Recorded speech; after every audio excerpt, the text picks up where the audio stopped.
sagesse ancestrale, l'intelligence, l'ivresse, quelles frontières, quel point de convergence ou de différence, comment s'opère l'acquisition de l'une ou l'autre forme de connaissance. Avec nous dans ce studio pour en parler, Maître Daïm Kaya, coach de vie. Maître Daïm Kaya, bonjour. Bonjour. Alors vous, généralement, quand on parle du livre comme source de connaissance ou alors de la vie qui vous livre ses enseignements, ça vous fait penser à quoi?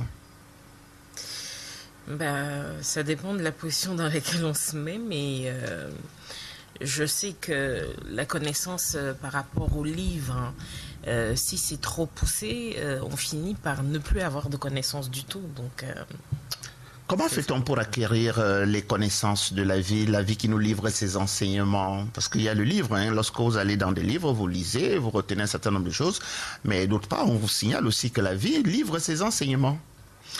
Ce qu'il faut savoir, c'est que les livres rapportent un enseignement d'autres personnes. Et chacun d'entre nous doit avoir des enseignements qui correspondent à sa propre vie, parce que c'est par rapport à sa vie qu'il vit quand même. Alors, vous avez des sources d'inspiration comme les gens qui vivent autour de vous, vous avez les ancêtres, justement, vos grands-parents, les grands frères, les amis autour, et puis il y a la vie elle-même qui vous impose certaines situations pour que vous puissiez développer votre connaissance et votre compréhension de vous-même afin de pouvoir ne pas avoir de secret dans votre propre vie. Alors, lorsqu'on se retrouve face à deux individus, peut-on faire la différence entre un homme pétri de connaissances de la vie et un homme pétri de connaissances du livre, ou alors un homme qui a cumulé ces deux formes de connaissances? Oui, tout à fait. Ça fait vraiment trois visions des choses qui sont complètement différentes.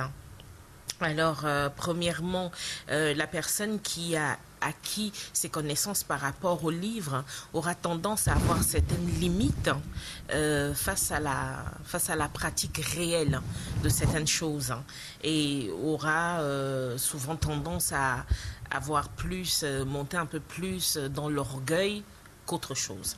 Alors, quelqu'un qui a la connaissance par rapport uniquement à la vie sera plus sûr de lui et plus, léger par rapport à ce qu'il dira, parce que ce qu'il dira ne sera pas une expérience de quelqu'un d'autre. Ça sera l'expérience que lui, il a vécue et dont il saura exactement quels sont les petits chemins, quels sont les petits pièges à éviter, quelles sont les complications et tout le reste. Maintenant, quelqu'un qui a accumulé les deux sera quelqu'un qui sera plutôt très ouvert, très calme, mais à chaque fois qu'il ouvrira la bouche, ça sera pour donner la bonne direction. Maître, qu'est-ce qui prime entre l'intelligence et la sagesse? La sagesse. C'est la sagesse.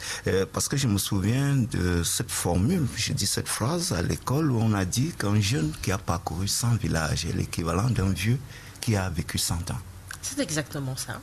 Parce que vous savez, quand on a une multitude d'observations divergentes, donc complètement différentes, on se retrouve à avoir une connaissance intrinsèque fondamentale que d'autres personnes n'ont pas.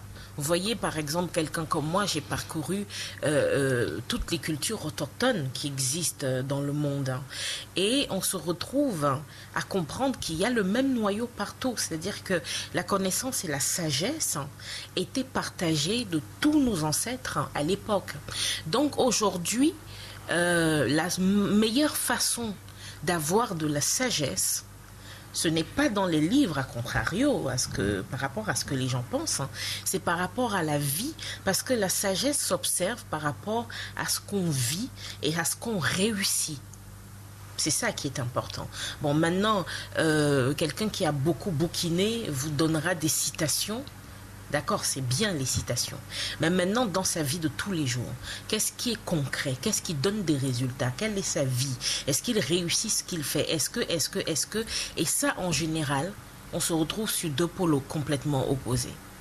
Oui, maître, lorsqu'on voudrait acquérir la sagesse, est-ce qu'on doit obligatoirement voyager? Ce que je veux dire par voyager, c'est aller à la rencontre des maîtres, des sages. D'accord. Il faut comprendre que le voyage, ce n'est pas sortir forcément de son pays. Tout à fait. Voilà. Le voyage, c'est sortir de sa tête et de son point de vue personnel. On peut voyager en parlant. Imaginez-vous si vous vous asseyez quelque part et que vous décidez de parler avec 1000 personnes différentes, d'avoir le point de vue de chacun, d'avoir l'expérience de chacun. Vous ne leur demandez pas ce qu'ils ont acquis comme connaissance par rapport à la lecture, non. Vous leur demandez ce qu'ils ont acquis comme connaissance par rapport à leur vie, ce qu'ils vivent tous les jours et les enseignements qu'ils en retirent. Si vous faites ça, c'est déjà un voyage. Le voyage, c'est juste sortir de sa tête, sortir de sa vision des choses, sortir de son point de vue et comprendre que c'est l'assimilation de plusieurs points de vue autour qui nous permettent de définir avec clarté le nôtre. Et là, c'est très important. L'enseignement par l'école commence en bas âge. On connaît les différentes strates. Il y a la maternelle, il y a l'école primaire, il y a le collège, il y a l'université, il y a. Alors, l'école de la vie, comment se passe-t-elle? Faut-il commencer cette sagesse ancestrale dès son bas âge, ou alors un beau jour, vous êtes repris en main par un aîné qui estime qu'il devrait vous transmettre un certain nombre de choses qu'il a en lui? Les deux sont pas mal, mais il faut retenir quelque chose. Un arbre qui s'est mis à pousser, pour le redresser s'il a poussé penché, c'est très compliqué. C'est pas facile.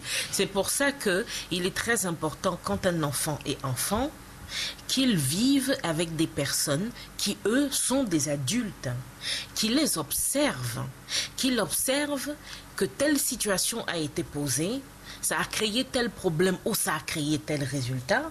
Et par rapport à cela, papa, maman ou tonton ou les frères ont réagi de cette façon-ci pour arranger la situation ou pour continuer dans la même direction. Donc en fait, on est nous-mêmes les enseignants des générations qui viennent derrière. Et l'enseignement se traduit et se transmet par l'observation, contrairement à ce que la majorité des gens pensent.